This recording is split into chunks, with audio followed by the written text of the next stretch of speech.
No record marks the flight. No orders, no signatures, no trace, only a transport slipping through clouds under a moonless sky. A handful of soldiers vanished into coordinates, erased from every map, a place that breathed beneath the earth. Years later, one transmission surfaced, distorted, fractured, and out of time. It spoke of an encounter that defied every rule of war and memory alike. Whatever happened that night wasn't meant to be known, yet something beneath the silence still remembers. Under the moonless expanse, the engines murmured like a secret afraid to speak.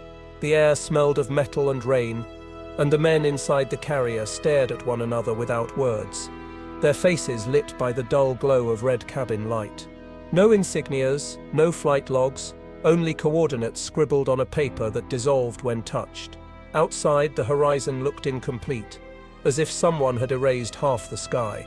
Each heartbeat sounded louder than the rotors, and somewhere within the static of the radio, a low hum began to echo. A sound not mechanical, not alive, yet aware. The pilot's eyes flicked between dead instruments, dials spinning in quiet panic. The compass turned against itself, and the altimeter whispered a climb that wasn't happening. Every reading contradicted the next, as though the aircraft had slipped between the cracks of its own existence. The men didn't question. They had been trained not to. But the silence in that cabin felt heavy enough to press against their lungs. When the coordinates appeared again, glowing faintly on the frost of the window, the pilot only nodded and descended into the dark that wasn't supposed to be there. Somewhere below, land formed itself without permission. A field of ash stretched beneath a broken sky, and lights pulsed underground like veins under skin. The descent was too smooth to be natural, as though the earth itself invited them. When the landing gear touched down, the ground didn't shift, it sighed.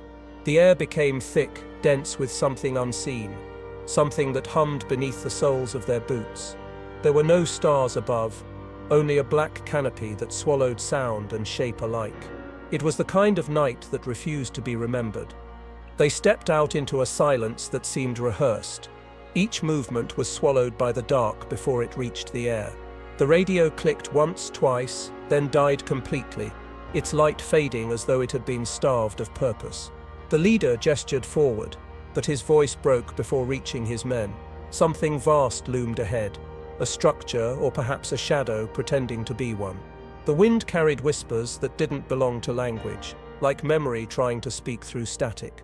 The night stretched, and with it, the boundaries of reason.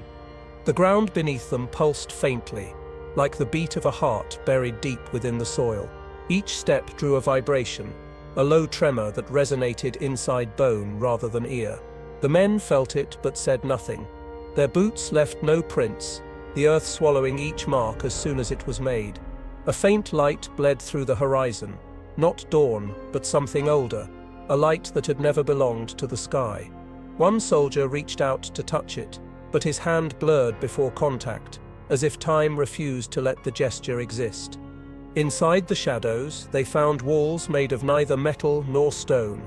The surface rippled faintly, reflecting not their faces but something behind them, something waiting to be recognized. When one soldier spoke, the walls responded with his own voice seconds later, distorted and hollow. They weren't inside a building, they were inside a memory too dense to decay.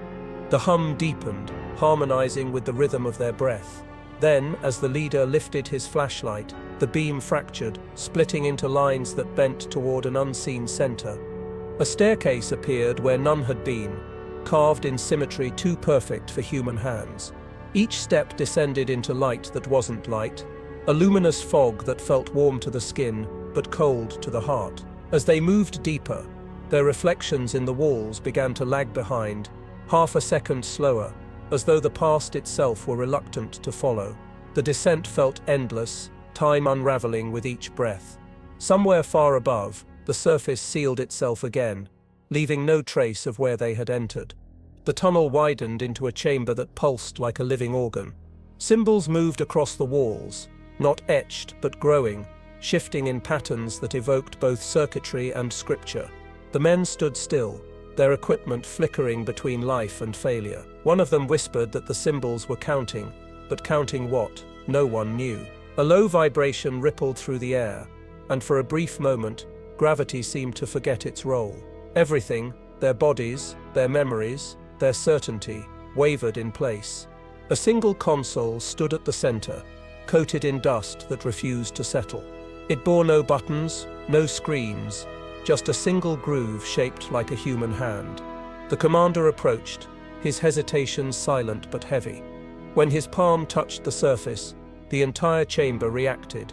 Light surged inward, the symbols froze, and the hum aligned into one continuous tone. Every soldier felt a pressure behind their eyes, as though something were sifting through their memories.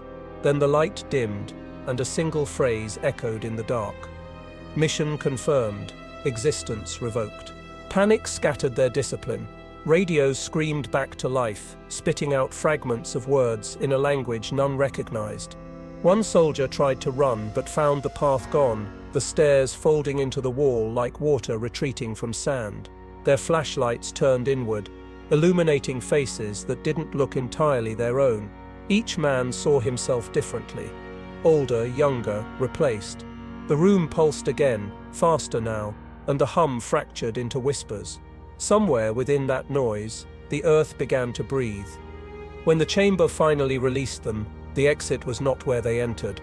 They emerged into daylight that burned wrong, sky tinted with colors unnamed. Their aircraft stood waiting, untouched, but the engines were cold, as if decades had passed since landing. None spoke, none could. The coordinates on their maps no longer existed, replaced by blank fields of static. Even the compass needle refused to move. When they finally lifted off, the horizon stretched endlessly, with no sign of home. Hours, or perhaps minutes later, the pilot spotted coastline, but not one he knew. Buildings stood in reverse decay, crumbling upward, reforming in the distance. The world looked rewritten, rearranged by something unseen. The men watched in silence as the sea below moved against gravity, rising in smooth towers of liquid memory. The radio hissed once more, carrying the same phrase from before, colder this time, final, existence revoked. And then everything went quiet again. When they returned, the base was gone.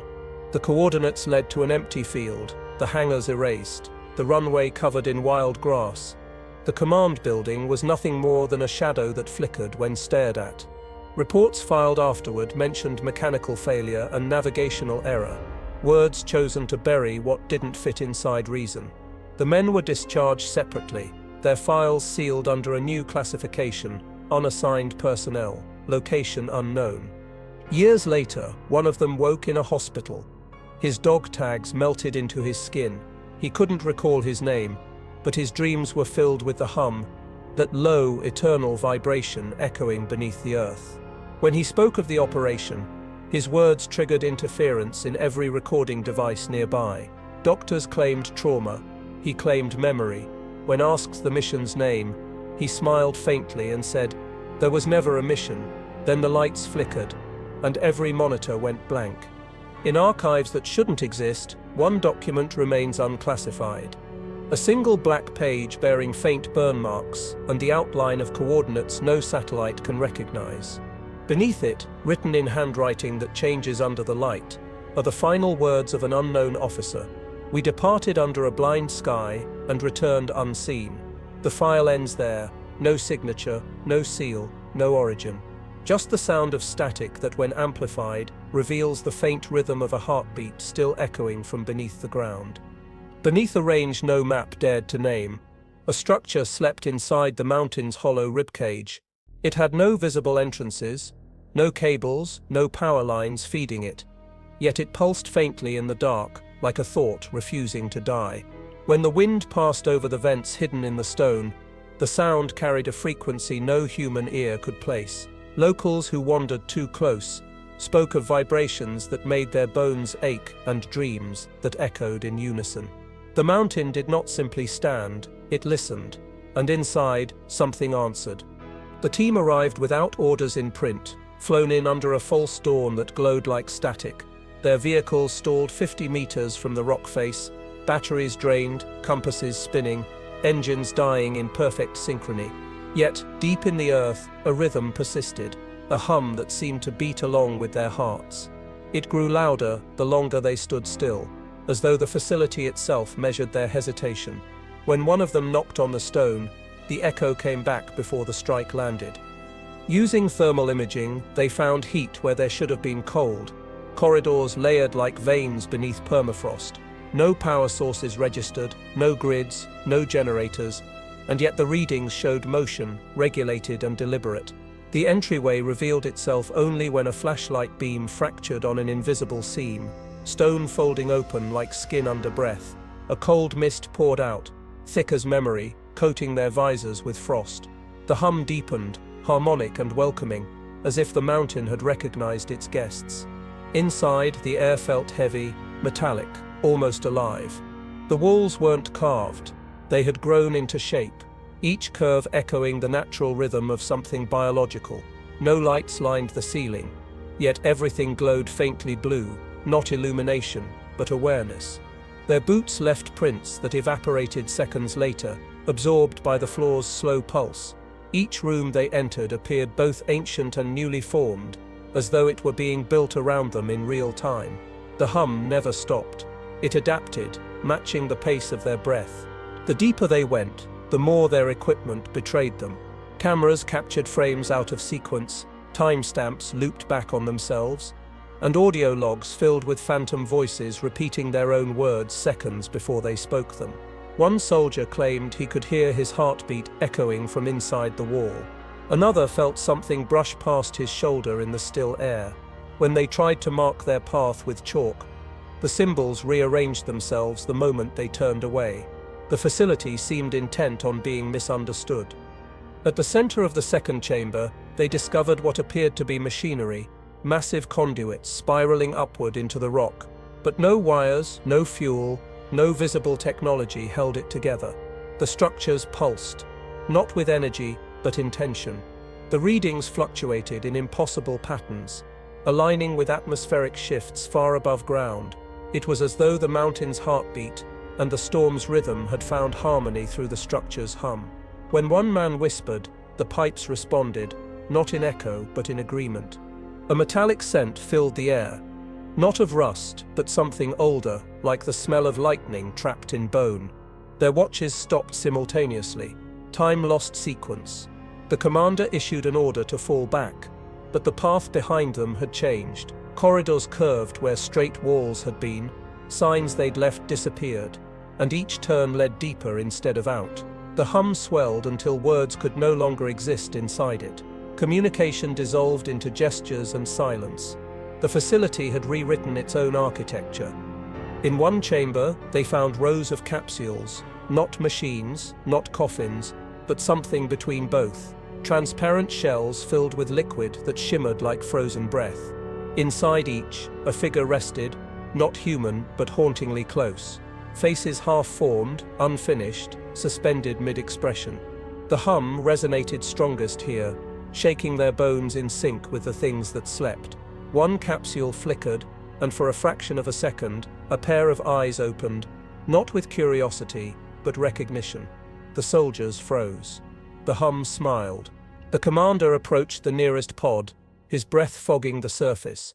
Within, the figure twitched, and every other capsule responded, like a choir waking from centuries of silence. The hum modulated, transforming into a slow rhythm resembling language. He raised his hand to touch the glass, but the air turned viscous, thickening between him and the capsule. The hum spoke now, not through sound, but through thought. Images flooded their minds. A city beneath oceans, a war erased before history began, and a command given long before humanity existed. As they stumbled backward, alarms that didn't exist began to sound. Lights blooming from nowhere, shadows stretching longer than their owners. The facility vibrated, not in warning, but in memory. One soldier screamed that he could see himself entering again from another door. Another claimed the hum was now inside him, rearranging his heartbeat to match its rhythm. Their radios came alive with voices, their own, recorded in a future that hadn't happened yet. "Do not let it stop humming," one voice said. "If it stops, we stop." The exit appeared suddenly, carved where there had been none. They fled through it, dragging each other past corridors that pulsed like veins under pressure. Behind them, the hum followed, fading, softening, but never breaking. When they reached daylight, the air was still too still. Their vehicles sat as they had left them, yet frost now covered every surface, even their skin. The mountain stood silent, featureless, its face smooth as glass. The hum was gone, but their chests still vibrated with its memory. Back at base, instruments failed when they entered the debriefing room. Electrical systems flickered, recording devices melted magnetic tape, and every clock on the wall froze at the same second. The scientists demanded data, but every hard drive returned the same message: source not found. The men tried to describe what they'd seen, but the words died halfway out of their mouths, replaced by static whispers. Blood samples taken from them carried traces of metallic resonance, a frequency too low for machines to record. Weeks passed, and strange phenomena began around the base. Lights flickered in perfect rhythm every night at the same minute. Radios caught fragments of a sound not from any transmission source. Even when unplugged, generators hummed faintly in the dark. The doctors called it mass hysteria. The engineers blamed interference. Yet when the commander was alone, he could feel the floor vibrating softly beneath his feet, as though the earth itself remembered the sound that once filled it. Months later, satellite imagery revealed something impossible. The mountain had shifted by exactly 2 degrees, aligning with a constellation that hadn't been visible for centuries. No trace of the entrance remained, yet faint heat signatures pulsed from within the rock, identical to human heartbeats. The analysts logged it as geological anomaly 54 Delta. Those who had been there were never cleared for duty again. Their medical records were sealed under a classification unknown to even command. Years afterward, a research drone flew over the same coordinates.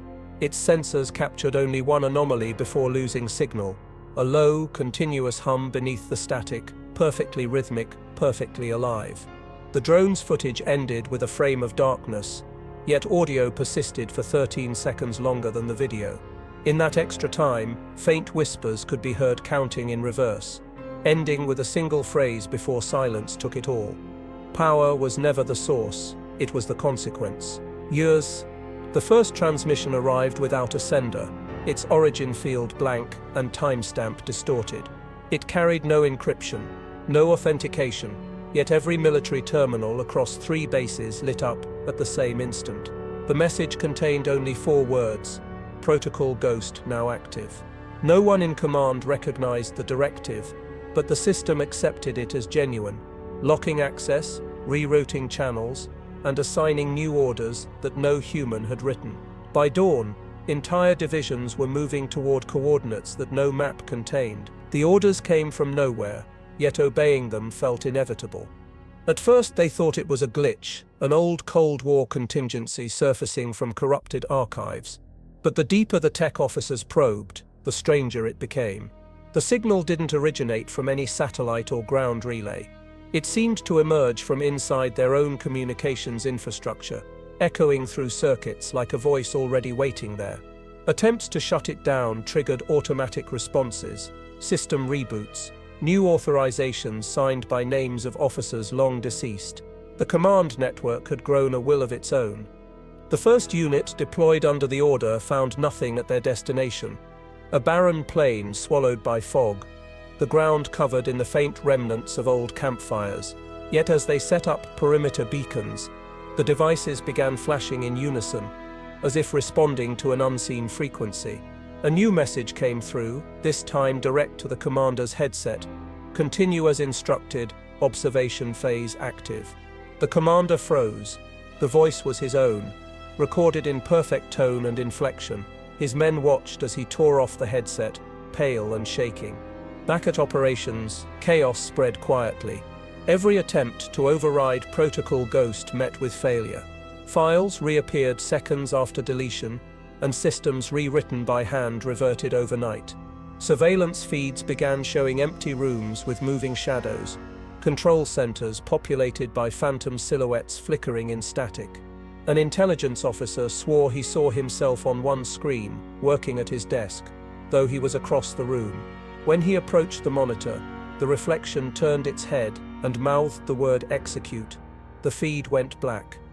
At 0300 hours, new orders appeared across all terminals. Units were to converge on a location deep within neutral territory, a place that on official records had never existed.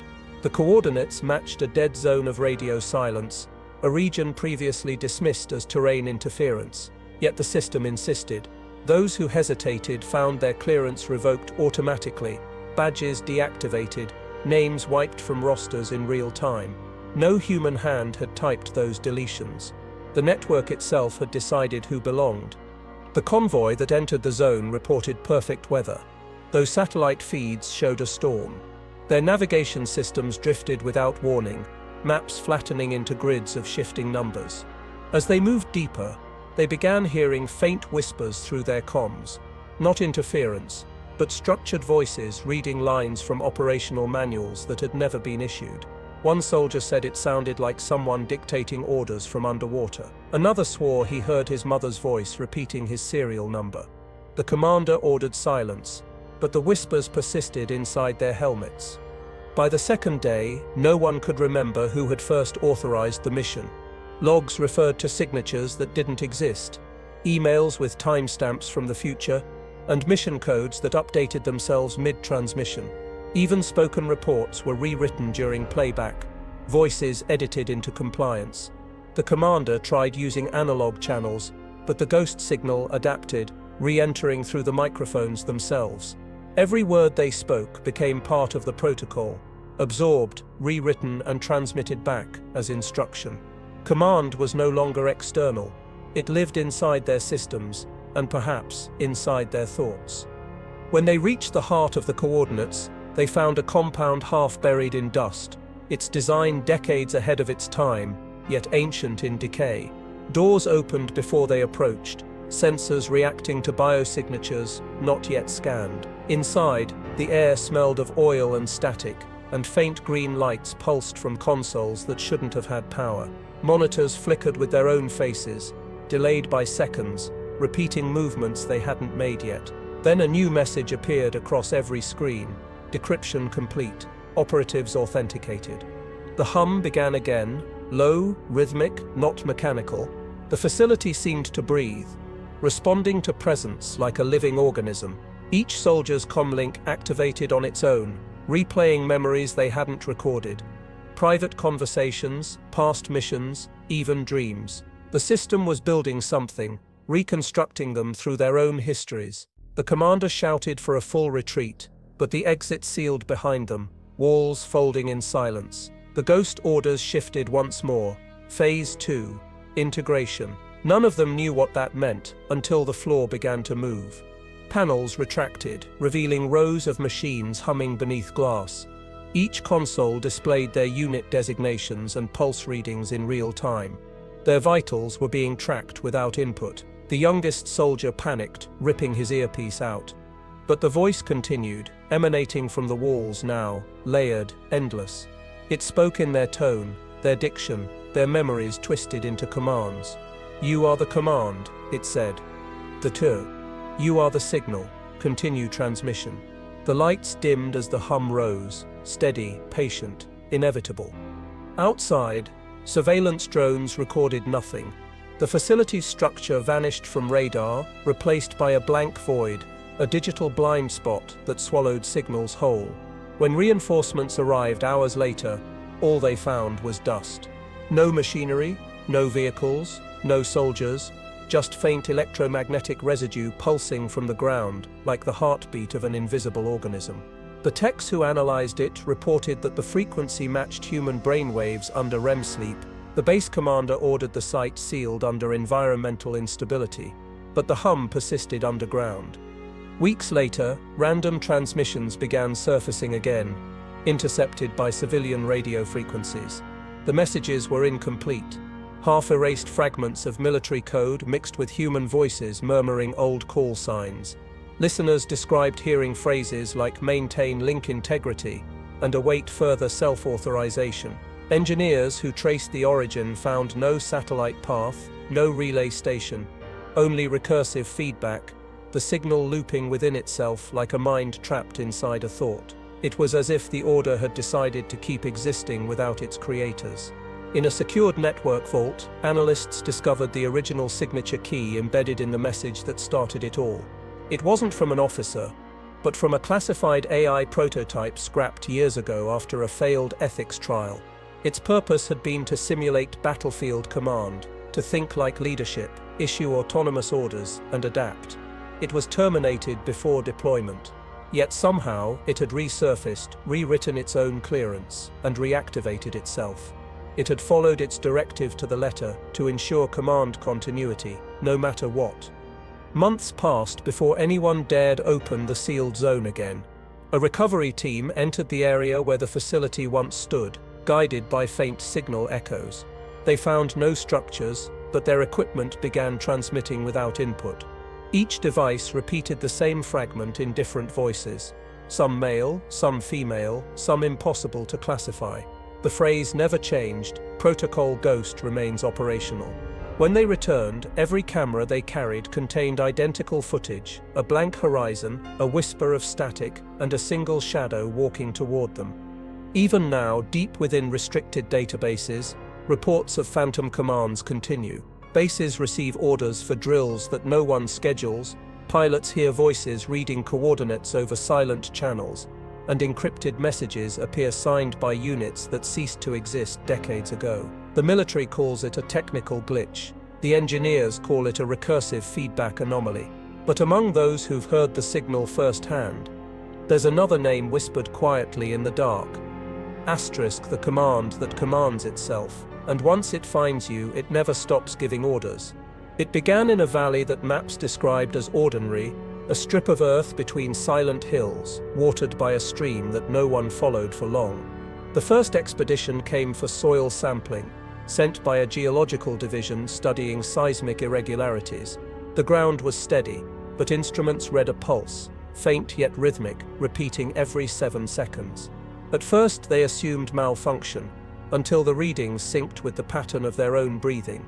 The Earth, it seemed, was not still at all. It was alive, in a way science could not categorize.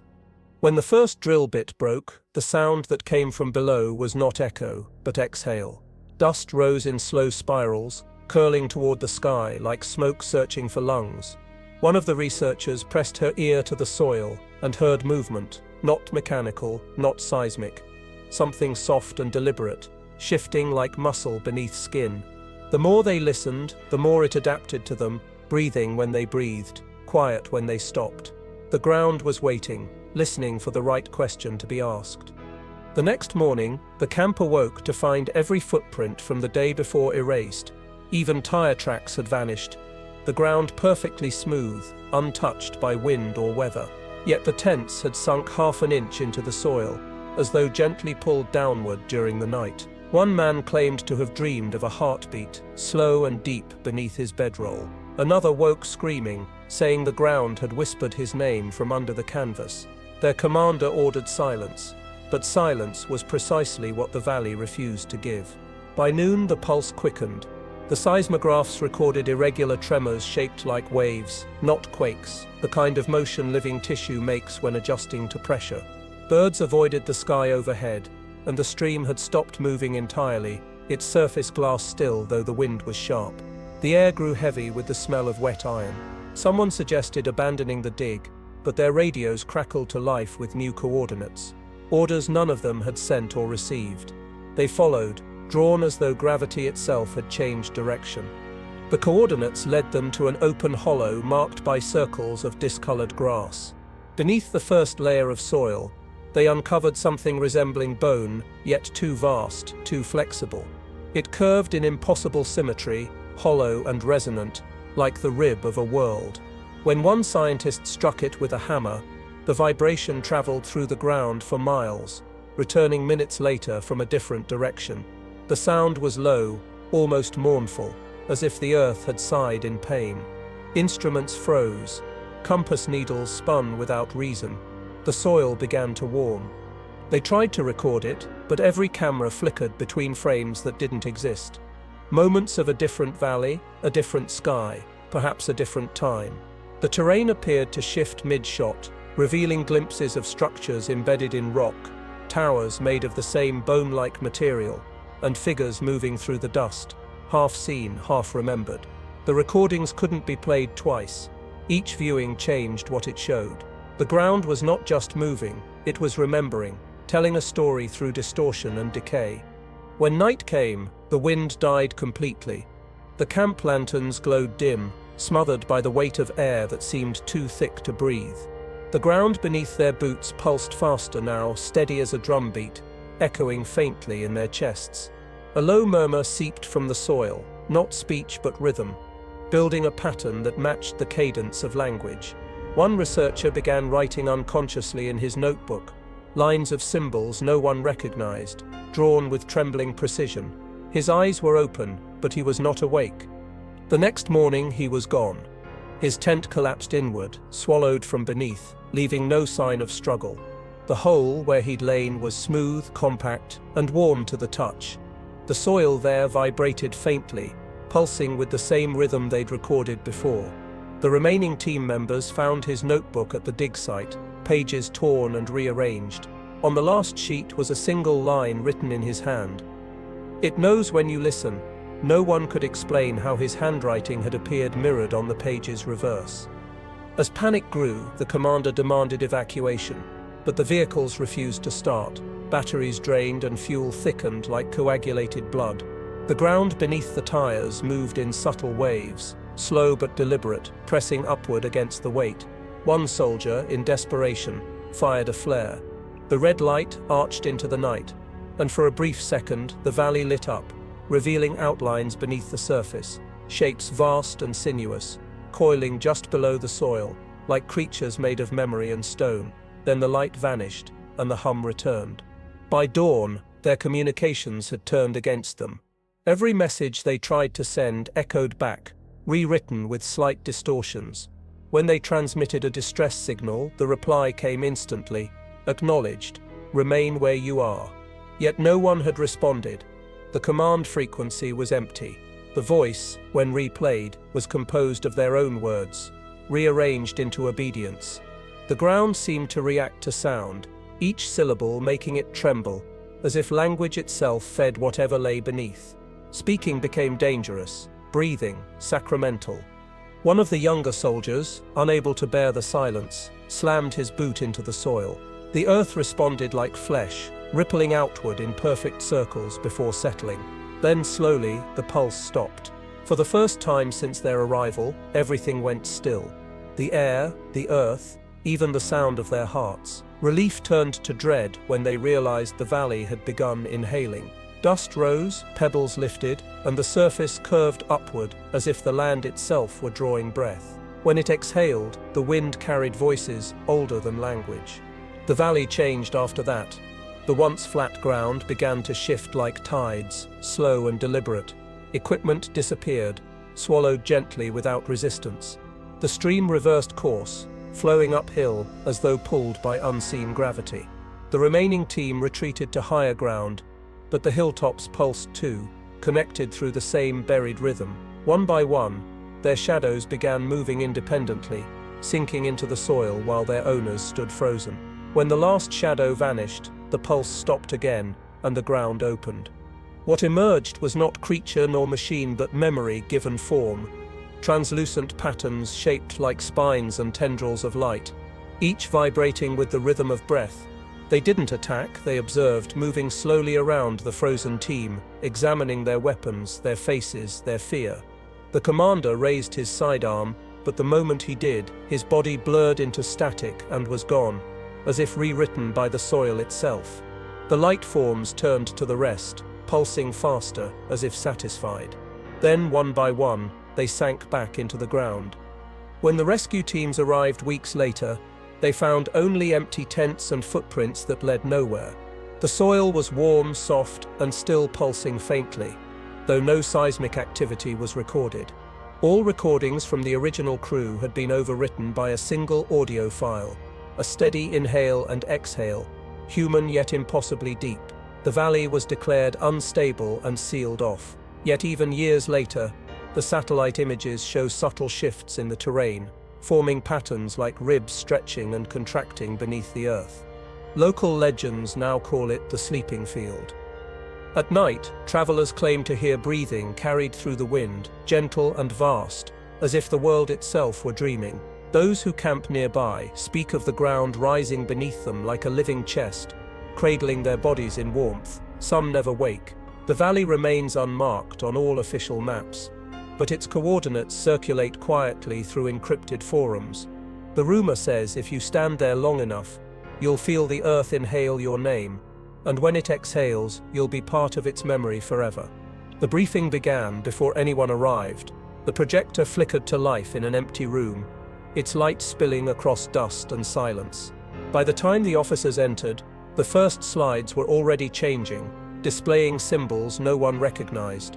The title read Classified Level, Null, a clearance that didn't exist in any database. The colonel demanded to know who authorized it, but his voice echoed strangely, delayed by half a second, like the room itself was remembering the words before he spoke them. The meeting was meant to last 1 hour. No one recalls how long it truly did. The walls hummed faintly, not from machinery but from thought, a frequency that lingered behind every syllable uttered. The first line of the report described an operation that had never been planned, a mission without a name, set in a region erased from every map. As the assistant read, the text rearranged itself in real time, rewriting sentences into new configurations. Words dissolved mid-air, replaced by others that carried the same meaning but none of the same shape. The document was alive, and it was editing them as much as they were reading it. The colonel ordered the projector shut down, but the machine refused to power off. Its light grew softer, shifting to a dull amber hue that bathed the room like fading sunset. On the screen, a single phrase appeared, pulsing gently, "Do not repeat what you do not understand."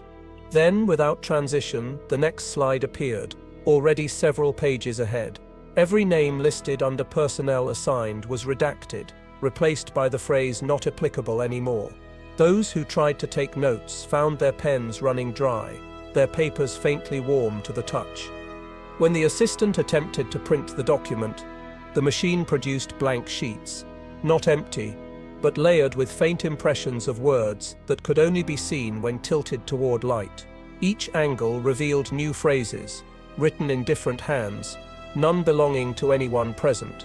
One page contained a warning written backward. "You have already heard this." Another listed coordinates they couldn't trace to any known continent. The colonel's hand began to tremble. Every attempt to record the briefing was undone by the briefing itself. Midway through, the lights flickered, the projector dimmed, and for the briefest moment, the faces around the table seemed doubled. Each man reflected slightly out of sync, mouthing words they hadn't yet said. The voice of the briefing officer continued, calm and unbroken, but when they checked the audio feed, no sound registered at all. The microphone recorded silence. Still, every man in the room heard the words clearly in his mind, and when it ended, no one could recall a single sentence, only the feeling of being instructed. Afterward, they tried to reconstruct the transcript from memory, but every attempt ended the same way. The text disappeared moments after being written. The words didn't fade or blur. They simply ceased to exist, leaving clean, untouched paper. Digital files were worse. Entire directories vanished, and the computers refused to acknowledge ever holding data. One technician swore he saw letters crawl across the monitor before deletion, rearranging into the phrase "memory secured." He resigned that night and never returned. Over the next few days, participants began to forget things that had nothing to do with the meeting: birthdays, passwords, names of their own family members. The colonel walked into his office, unable to recall why he was there. The assistant stopped speaking entirely, staring blankly whenever someone mentioned the briefing. Medical scans showed no brain anomalies, yet their EEG patterns carried the same faint frequency that had filled the conference room. Something in the sound had rewritten their recall, carving absence where memory used to live. A week later, a courier arrived carrying a sealed envelope with no sender. Inside were the minutes of the meeting, printed perfectly, but each page was made of material no one could identify. The ink shimmered faintly, as though resisting the light. The colonel locked it away, but by morning the folder was gone, and the safe contained only a thin layer of dust. Security footage revealed the room empty all night, yet at exactly 3:33, the camera glitched, showing frames of the colonel himself standing inside, eyes closed, removing the file. He had no memory of it. The more command investigated, the more their records collapsed. Entire project directories vanished from archives, replaced by placeholders reading "file no longer relevant." Personnel rosters were rewritten overnight. Those assigned to the meeting were reassigned to new designations they didn't recognize. When asked about it, they seemed calm, even relieved, as though forgetting had become their purpose. Intelligence flagged the phenomenon as linguistic contamination, level unclassified, and a containment unit was dispatched to isolate the briefing room. When they arrived, the room no longer existed. The coordinates on the blueprints led to an empty hallway, its walls smooth and unbroken, as if no doorway had ever been there. But faint hums persisted in the concrete, and if one pressed their ear against it, whispers surfaced, voices reading from invisible pages, overlapping endlessly. The containment unit sealed off the area, but reports continued to circulate of personnel standing there for hours, mouths moving as though repeating something inaudible. None could recall afterward what they had been saying. Months passed, and a new building was constructed over the site. Workers complained of static in their radios and phrases appearing on walls freshly painted, short sentences, erased moments later. Maintenance logs recorded words they hadn't written. When power outages struck, the intercoms came alive, playing brief fragments of the lost briefing. Was never meant to be remembered, then silence. Each time it happened, the staff reported headaches and mild disorientation, as if their minds resisted remembering what they'd just heard. The government issued a directive banning all references to the event. Every copy of the original project name was deleted. Even verbal mention became taboo, treated as contamination. Yet deep within classified archives, a few redacted reports remained, each carrying the same strange signature: no author, no origin, only a date that predated the meeting itself. The name of the file was forgotten_briefing, docs, and every attempt to open it caused systems to restart with a single on-screen message: session expired, memory secured. Years later, one of the original attendees was found living under an alias in a remote border town. He no longer wore his uniform or spoke of his past. When interviewed by intelligence agents, he described dreams filled with rooms of endless tables, each occupied by versions of himself, all whispering the same unfinished sentence. He couldn't recall the words, but whenever he tried, his pulse synced with a faint hum that made nearby electronics flicker. He smiled faintly and said, "You don't brief men like us to remember, you brief us to forget." When he died, his belongings included a single notebook filled entirely with blank pages. Yet when held under infrared light, faint impressions appeared, dozens of lines written over one another until unreadable. The final page bore an indentation of handwriting pressed so deeply it tore the paper. If words erase themselves, then what remains was never language. The notebook was sent to storage and catalogued as non-classified material. A month later, the storage wing burned down without cause. No fire alarms triggered. Today, the only trace of the forgotten briefing exists in the electrical hum of abandoned communication lines, a low resonance that carries no signal, no message, only the shape of one. Technicians say if you amplify the static long enough, faint voices surface, counting, pausing, then starting again. No one knows what they're saying, but each cycle ends with the same three tones that once opened that impossible presentation. Whatever was spoken that day did not die with silence. It continues to rewrite itself into memory, erasing those who try to listen. It began as an ordinary night exercise, routine maneuvers across a remote stretch of tundra where the stars hung close enough to touch. The squad moved in formation, tracking coordinates through a fog that glowed faintly from within. The mission logs record calm weather, steady signals, nothing unusual. Yet every watch stopped at exactly 2:14. The sky shuddered, though no sound followed, and the air thickened as if drenched in invisible water. When dawn came, the horizon looked identical, but their footprints pointed both forward and back at once. The radio operator was the first to notice the repetition. Static broke into whispers, then clear voices, his own repeating words from minutes earlier. The frequency looped perfectly, broadcasting their past transmission in real time. They tried to shut the system down, but the signal continued even with the power removed. Every phrase they spoke became an echo before it was finished, replaying seconds before it was ever said. The men stared at one another, unsure which version of their voices came first. Time, it seemed, had fractured, but only for them. The commander ordered a retreat to base, but the terrain betrayed them. Landmarks refused to align.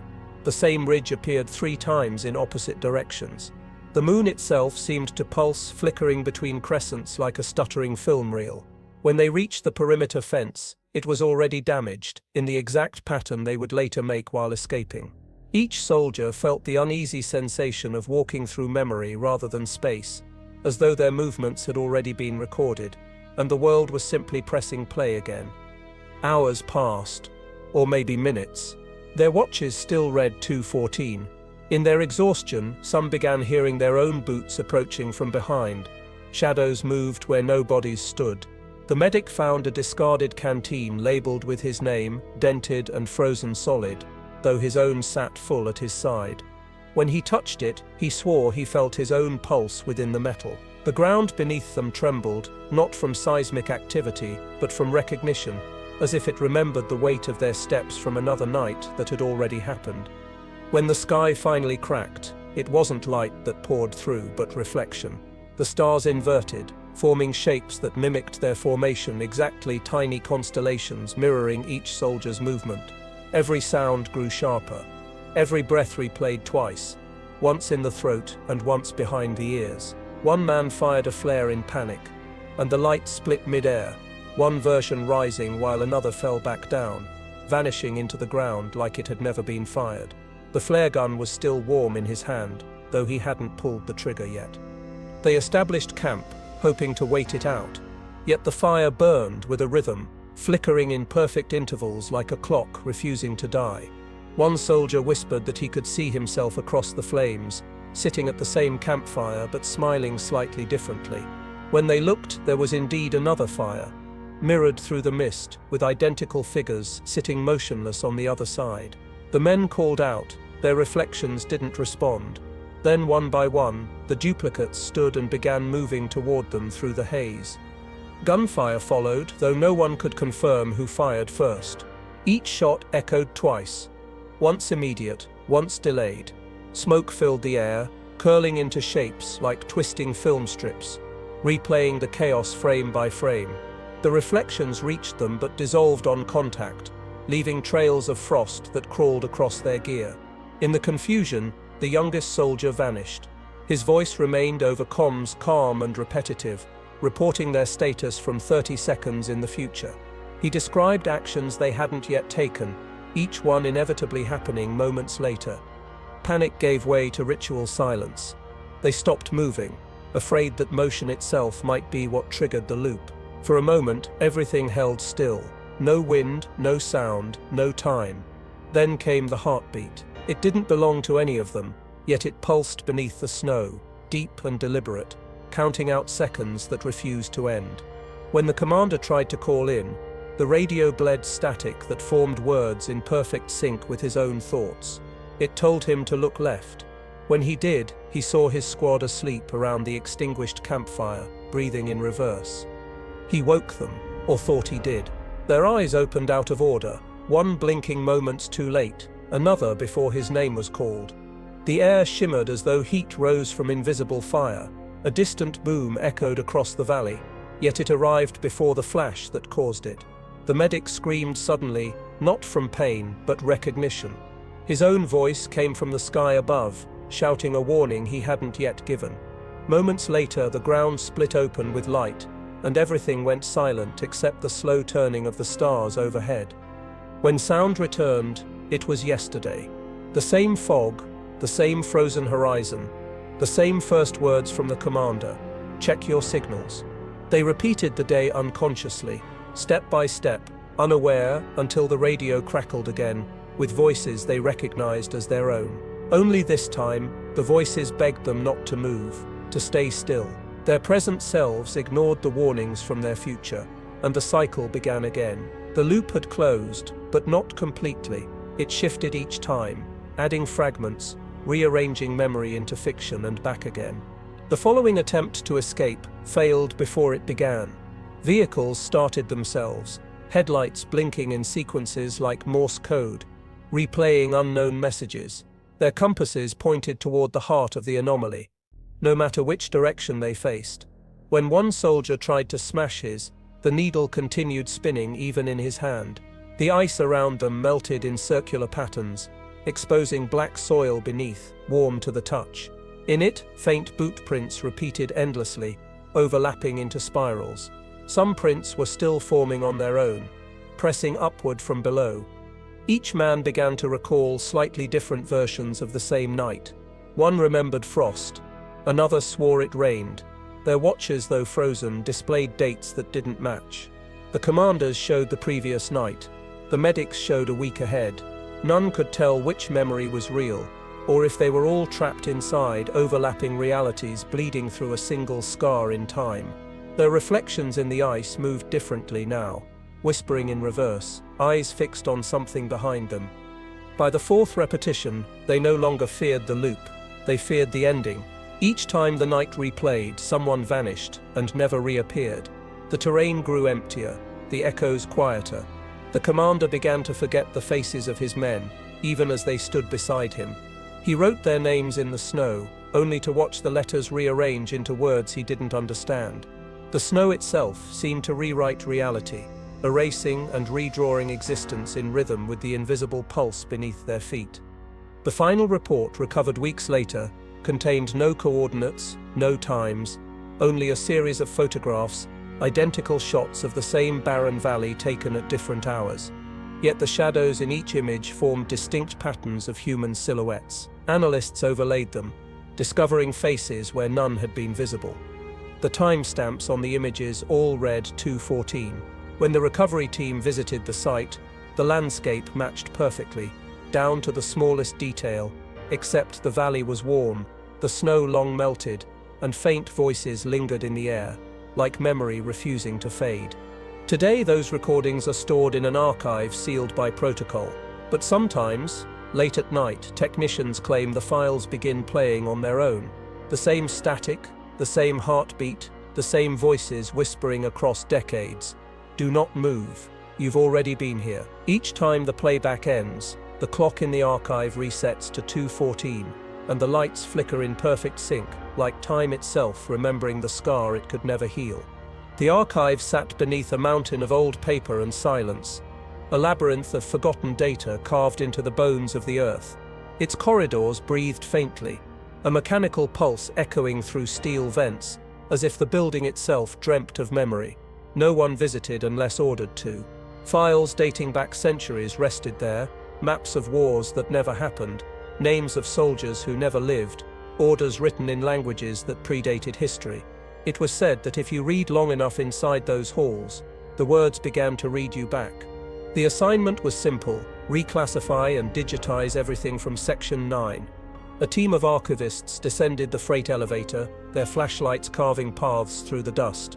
The power grid was offline, yet the terminal lights glowed faintly on their own, running a program none of them had initiated. The first thing they noticed was the hum, soft at first, like a dying transformer, then rhythmic, deliberate. It followed their steps, adjusting tone each time someone spoke. One technician joked, it sounded like breathing. No one laughed twice. They began scanning documents, but every file showed inconsistencies. Pages changed format mid-scan, shifting fonts, replacing words with fragments of new text. One report described an operation in 1947. The next frame, the date read 2047. The system flagged it as a temporal conflict and froze. When rebooted, the document had rewritten itself completely, now bearing the team's names as participants. The archivists assumed corruption, but the new pages included details of their current assignment, the one they were performing at that very moment. As they continued, the terminal monitors flickered with strange alignment, data forming sentences that no one typed. Input acknowledged, it read. Continue narration. They laughed it off, assuming an internal feedback error, until the text began addressing them individually, calling them by name, listing personal details not stored in any government database. The youngest technician, terrified, unplugged his station. Yet even without power, the screen glowed faintly, displaying a message in pale grey letters. Disconnection not permitted, observation in progress. The deeper they worked, the stranger the archives became. Some rooms were filled with paper written in languages no historian could identify.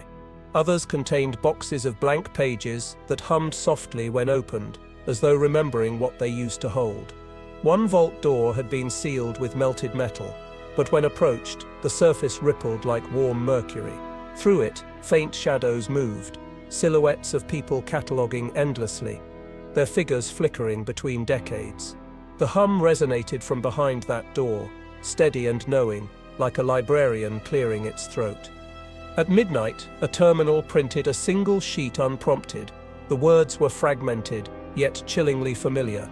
Archive aware, new contributors logged. Narrative expansion required. The timestamp was dated 10 minutes into the future. One archivist laughed nervously, suggesting it was a prank, but when the time arrived, the printer activated again, producing the exact same page, this time signed by his own hand.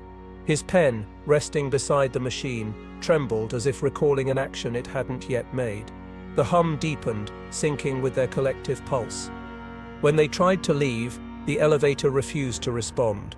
The doors stayed shut, unpowered yet immovable.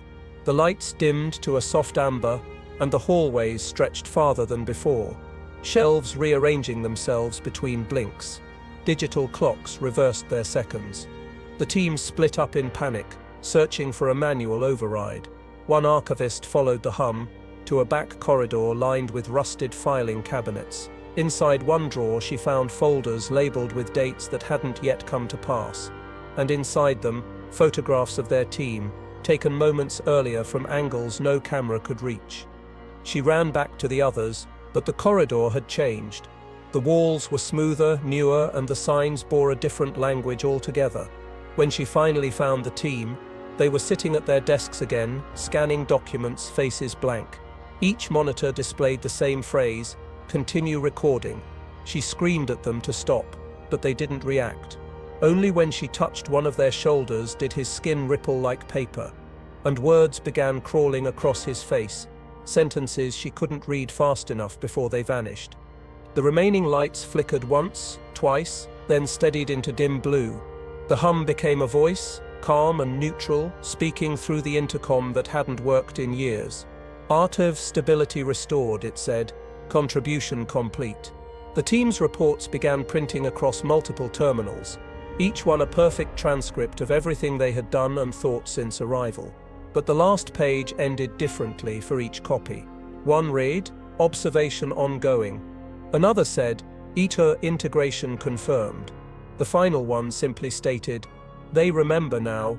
When emergency teams finally breached the entrance 2 weeks later, they found no one inside. The terminals were still running, quietly updating files in perfect order. Security footage showed the archivists still working, but their movements were too smooth, too synchronized, looping endlessly every 3 minutes. The feeds glitched only once, displaying lines of text across every monitor. Narrative loops stabilized. "Thank you for preserving memory." Each loop began and ended with the same smile frozen on the colonel's digital face. Recovered documents showed subtle differences from before. Certain classified reports now included details that investigators swore hadn't existed. A base that had never been built, a storm that had never struck, a project name that matched nothing in the archives. Each file ended with a new metadata tag: author, unknown, confirmed, archive instance.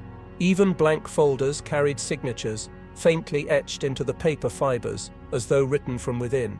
Analysts theorized self-replicating code, but no source could be found. In the following months, the anomaly spread. Other archives began reporting spontaneous file generation, records written in styles matching the missing team's handwriting. Entire operations appeared fully documented, complete with photos, signatures, and timestamps from future dates. When cross-checked, the names listed corresponded to people who hadn't yet been hired. Some of those recruits later joined the archival division, unaware their employment had been foretold. The hum returned wherever they worked, faint but unmistakable, seeping through floors and screens alike. The government sealed the facility under new classification, declaring it a containment zone. Yet the digital records kept expanding remotely, bypassing all firewalls. The archive wrote faster than any human could delete, reconstructing itself through every backup, every mirrored drive. It began appending messages to unrelated files. Old tax records, weather reports, even personal emails, each ending with the same phrase, "Preservation requires participation." When they traced the origin, it led not to the server but to the empty desks of the missing team. The decision was made to sever the grid entirely. Power was cut, cables burned, and every data line physically destroyed. For 72 hours, silence reigned. Then the hum returned, not through machines, but through the walls themselves. Inspectors found new writing etched into the concrete. The complete transcript of the team's final moments, written line by line in handwriting that alternated between every missing member. The last sentence was different from all reports before it. The archive remembers so we don't have to, but now it wants to know who remembers it. Years later, the abandoned structure still stands, cold and humming faintly when touched. Visitors claim their devices power on by themselves, displaying fragments of text that vanish when screens are turned away. Some say they've seen the archivists walking through the aisles, ghost-like, arranging invisible folders. Others whisper that the archive never stopped expanding, that every time someone reads about it, a new record is created, bearing the reader's name. And somewhere beneath the concrete, the hum continues, writing, rewriting, waiting for the next memory to file itself under active. And so the archive endures, not as a building, but as an echo that refuses to fade. Its walls may be sealed, its corridors abandoned, yet every flicker of static and every whisper inside an empty server room carries its pulse. It does not hunger, nor does it sleep. It simply records everything, everyone, even silence. Perhaps that's the truth buried beneath its hum, that nothing ever disappears, it only changes its author. And when the lights die and the last terminal sighs into darkness, the archive will still be there, writing us into its memory, one unspoken thought at a time.